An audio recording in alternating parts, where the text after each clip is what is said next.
Hi P S C aspirants and welcome back to under study vlog. ഇന്ന് എൻ്റെ ക്ലാസ്സൊക്കെ കഴിഞ്ഞ് വന്നിട്ടുള്ള നൈറ്റ് സ്റ്റഡി സെക്ഷനാണ് കാണിക്കുന്നുള്ളത്. ഇന്ന് പി എസ് സി ബുള്ളറ്റിൻ വാങ്ങിച്ചിട്ടുണ്ടായിരുന്നു. സപ്ലിമെൻ്ററി ഒരു പേജ് ഉണ്ടായിരുന്നു കേട്ടോ പി എസ് സി ബുള്ളറ്റിൽ. അതിനകത്ത് ഫുള്ള് കറണ്ട് അഫേഴ്സ്, പിന്നെ കാറ്റഗറി നമ്മുടെ ഓരോ എക്സാംസിൻ്റെ ഇതും അവർ അതിനകത്ത് കൊടുത്തിട്ടുണ്ടായിരുന്നേ. പിന്നെ അതിൽ വേണ്ട കാര്യങ്ങളൊക്കെ മാറ്റിയിട്ട് വേണ്ടാത്ത കാര്യങ്ങളൊക്കെ മാറ്റിയിട്ട് വേണ്ടതൊക്കെ മാറ്റി വെച്ചിട്ടുണ്ടായിരുന്നു. ഇത് കലണ്ടർ 2026.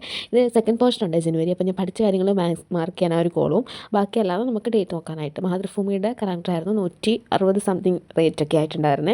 പിന്നെ അത് കഴിഞ്ഞിട്ട് പി എസ് സി ബുള്ളറ്റിൻ്റെ അടുത്ത് വെച്ച് ഇങ്ങനെ ഓരോന്ന് നോക്കി അതിൽ കറണ്ട് അഫേഴ്സ്, അത് സപ്ലിമെൻറ്റും, അത് മറ്റേത് അല്ലാത്ത ഒരു ഇത് പേജ് തന്നെ. അപ്പം പി എസ് സി ബുള്ളറ്റിനകത്ത് ഏറ്റവും ഇമ്പോർട്ടൻ്റ് ആയിട്ട് കൊടുത്തിരിക്കുന്നത് കറണ്ട് അഫേഴ്സ് ആയിരുന്നു. പിന്നെ ആനുകാലികം ഭയങ്കര ഇമ്പോർട്ടൻ്റ് ആയിട്ട് അവർ പ്രൊവൈഡ് ചെയ്ത് തന്നിട്ടുണ്ട്.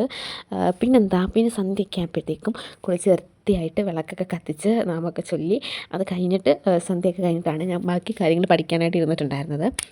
സന്ധ്യയ്ക്ക് വിളക്കൊക്കെ കത്തിച്ചിട്ട് നാമൊക്കെ ചൊല്ലിയിട്ട് പഠിക്കാനിരിക്കുമ്പോൾ പഠിക്കാനൊക്കെ ഭയങ്കരമായിട്ട് മൂഡിങ്ങനെ ഓണായി നിൽക്കുന്നൊരു സമയമായിരുന്നു കേട്ടോ. പിന്നെ ഇത് എക്സാമിന് വേണ്ട കാര്യങ്ങളായിരുന്നു ഞാൻ നോക്കിയിട്ടുണ്ടായിരുന്നത്. ക്ലാസ്സിൽ 50 മാർക്കിൻ്റെ ക്വസ്റ്റ്യൻ ടെസ്റ്റ് ഇടും. അപ്പോൾ അതായിരുന്നു ഞാൻ പഠിച്ചുകൊണ്ടിരുന്നത്. കുറച്ചൊന്നുമില്ല, വൺ വേർഡ് ആയിട്ടുള്ളൂ. പിന്നെ സ്റ്റേറ്റ്മെൻറ്റ് കുറച്ച് വേറെ പോർഷൻ ഉണ്ടായിരുന്നു, അതും കൂടെ നോക്കണമായിരുന്നു. പിന്നെന്താ, ഞാനിങ്ങനെ കുറേ കാര്യങ്ങളിങ്ങനെ സംസാരിക്കുമ്പോൾ നിങ്ങളുടെ ഓരോ കമൻറ്റ്സ് വരുമ്പോഴും ഞാൻ അതിൽ ഭയങ്കര ഹാപ്പിയാണ്. കാരണം എൻ്റെ ഒരു വീഡിയോ കണ്ടിട്ട് ഒരാളെങ്കിലും കമൻറ്റ്സ് ചെയ്യാൻ പറ്റുന്നുണ്ടെങ്കിൽ അത് അത്രയും നല്ല മനസ്സുള്ള ആൾക്കാർക്കേ പറ്റത്തുള്ളൂ.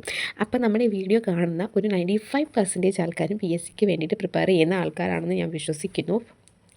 അപ്പം നമ്മൾ ഇതിൽ ഏറ്റവും ഇമ്പോർട്ടൻ്റ് ആയിട്ട് വേണ്ടത് ഹാർഡ് വർക്ക് തന്നെയാണ്.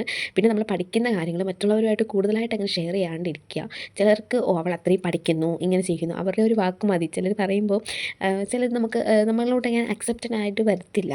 അതുകൊണ്ട് തന്നെ ആരോടും അധികം നമ്മൾ ഓവറായിട്ട് എക്സ്പ്രസ് ചെയ്യാതെ നമ്മൾ നമ്മുടെ കാര്യം നോക്കി പഠിക്കാനായിട്ട് ശ്രമിക്കാം. പിന്നെ വൈകിട്ട് ഡിന്നറൊക്കെ കഴിച്ച് കുറച്ച് നേരം ടി വിയൊക്കെ കണ്ടിട്ട് ഒരു 10:30 10:45 വരെയൊക്കെയായിരുന്നു പഠിച്ചിട്ടുണ്ടായിരുന്നത്. തൊഴിൽ വാർത്ത കംപ്ലീറ്റ് ഇപ്പോൾ ഈ വീക്കിൽ വന്നിട്ടുണ്ടല്ലോ, അത് പഠിക്കണമെങ്കിൽ കഴിഞ്ഞ വീക്കിൽ കംപ്ലീറ്റ് ചെയ്തെങ്കിലേ എനിക്ക് പറ്റത്തുള്ളൂ. കാരണം എല്ലാം കൂടെ ആയിക്കഴിഞ്ഞാൽ അല്ലെങ്കിൽ ഒരു ബൾക്കായിട്ട് ഇങ്ങനെ ഇരിക്കും. അപ്പോൾ എൻ്റെ ഒരു നൈറ്റ് സ്റ്റഡി സെക്ഷൻ ഇങ്ങനെയൊക്കെയായിരുന്നു. വലുതായിട്ട് ഉഴപ്പില്ല, എങ്കിലും കുറച്ച് കൺസിസ്റ്റൻ്റ് ആയിട്ടായിരുന്നു പഠിച്ചിട്ടുണ്ടായിരുന്നത്.